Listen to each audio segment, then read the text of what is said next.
What's up, y'all? How you going? We're looking at another beast of a vehicle, totally badass from just the thumbnail I saw. We're looking at the Bushmaster, a presentation of Australian success story. That's the title of this video. It's from a channel called Tales, and this is a Discord suggestion from Fark. So there you go. Let's take a look at the Bushmaster. I'm into big, awesome armored trucks. I mean, who isn't? Let's take a look. The Bushmaster is an 11-ton 4x4 protected vehicle. It's designed to provide battlefield mobility to up to 10 soldiers by providing the mine blast protection. Wow, that thing is big. The vehicle is armored from the toe to the tail and has a deep... Yeah, I'd say so. First impressions, this thing is heavy duty. This thing looks great. I love the aesthetic. It looks very tough, but it still looks cool. It doesn't look like totally like, whoa, what the heck, right? It has a good aesthetic. Can hold, what did he say, 10 or 11 people? This thing is impressive. It looks very strong. V underbelly that is providing mine blast protection and deflecting the blast of a landmine or an IED away from the soldier. That makes sense. The vehicle is ballistically protected all over from small arms and machine gun fire, and it provides high levels of cross-country mobility with a powerful driveline, 6-speed transmission, independent suspension with central tyre inflation, allowing the vehicle to cross rough terrain and travel long distances. So this vehicle, weighing at about 11 tonnes with a 4-tonne payload, is different from most of the other products out there because this was designed as a fighting vehicle from the outside. It's built like an armoured vehicle. This is not a box on a truck, like an MRAP with a commercial driveline. This vehicle was designed as an off-road and military vehicle from the very day it was designed. So it has a fully protected driveline, so it is less vulnerable to going off-road. It's less vulnerable to battle fire. It has more efficient use of space to provide more room for the soldiers in the vehicle.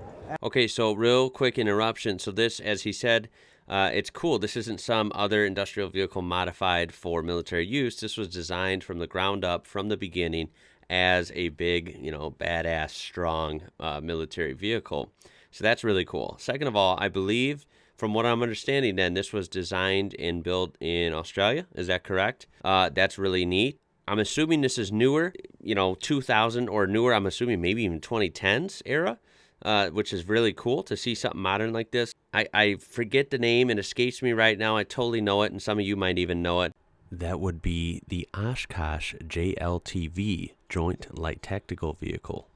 There is, like, for example, in the U.S., we have a truck sort of like this. It's different, of course, but it replaced our Humvee. Our Humvees are basically done at this point. And, of course, as you know, the Humvees are old. They're from, like, the 80s, I think was when they first rolled in. What do you guys think of this thing? I like it a lot. It has more payload to carry more armour, more weapons, and more equipment for long-range mission profiles.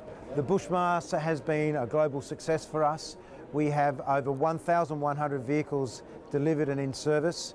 They're in service with the Australian Army, the British, the Dutch, the Japanese, the Jamaicans, and the Indonesian Army. No kidding. They're used by both Green Army and the Special Force units with these organisations in a variety of roles, from troop carrying to command and control, ambulance, recovery and repair, and a myriad of other functions on the battlefield to support armies around the world doing their operations. That's really cool. The vehicles have had operational service in Iraq, Afghanistan, and now most recently in Mali, where they've met armies' needs, whether it's been the Dutch or the Australians, or, you know, in future customers, the ability to provide that protection to soldiers and keep them safe. That's a cool shot, man. Effectively, it's an amazing vehicle for the Australian Army. We've used it also in training back home. I guess the three key things that we've seen is obviously the amazing protection that it offers, including when I was blown up by an IED.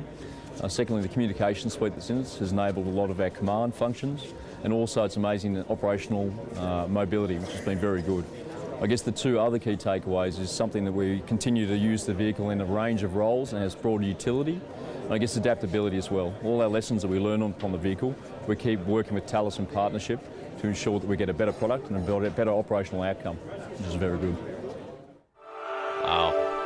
Really impressive. We're not going to end it there. Before our outro, we're going to look at a few more pictures of this, and perhaps we can visit this another time in some more action-packed videos now that we've learned a little bit about it. So, yeah, I would love to hear your comments and maybe your suggestions on vehicles like this or more footage of this vehicle. Yeah, let me know what you got. Okay, so heading to Wiki first. Good old Wiki. Gives you everything kind of at once. Oh, this was started and produced in 1997, so that's a little older than I thought. But of course, I'm sure they have made many since then and many newer versions. Something to note, this has seen usage even in modern, the unfortunate 2022 invasion of Ukraine. So I have seen many of you comment that. So this is still very important today. Now, this is a cool picture. This is one in Afghanistan, but this is actually an Aussie Bushmaster, right? But from service of the Netherlands. So there you go. There's an action shot in the desert there. What a menacing looking vehicle, right? I think that thing can do some work. Look at all these variants just for the Australian Army and then Royal Australian Air Force. We have Troop Versions Command, Assault Pioneer, Air Defense, Mortar Variant, Direct Fire Weaponry, General Maintenance Variant, and then, of course, an Ambulance. So, yeah, these are very versatile vehicles. Not surprising. That's really cool to see, though. There was even a firefighting variant named the Fire King by the South Australian Forestry Corporation. That's really cool. They have 15 of these in service. And then they did have a Bushmaster with Victoria Police in 2014, painted gray with police decals. That's a pretty mean police vehicle, I'd say. Here's another picture of one. Wow, look at the mountains there in Afghanistan. This is from April of 2010. One in service. Look at it loaded up. Wow, look at that one camouflaged. Very interesting shot there. There's another one coming off a cargo plane. There's another awesome shot of it with the same camo pack, I think, as we saw in the video. Really cool. This is a really cool vehicle. And look at that one. That looks more like a medical, like ambulance type Bushmaster right there. Very interesting. All right, so my last question is, are these, depending on how long they've been around then, are these resold or auctioned off after they're decommissioned to the public? So, of course, that is very common here in the U.S. You can buy Humvees that are decommissioned. And, of course, other vehicles I've seen, of course, like the Unimogs. Those are very popular. Even ex-military ones, I think, can get in the hands of civilians after a while.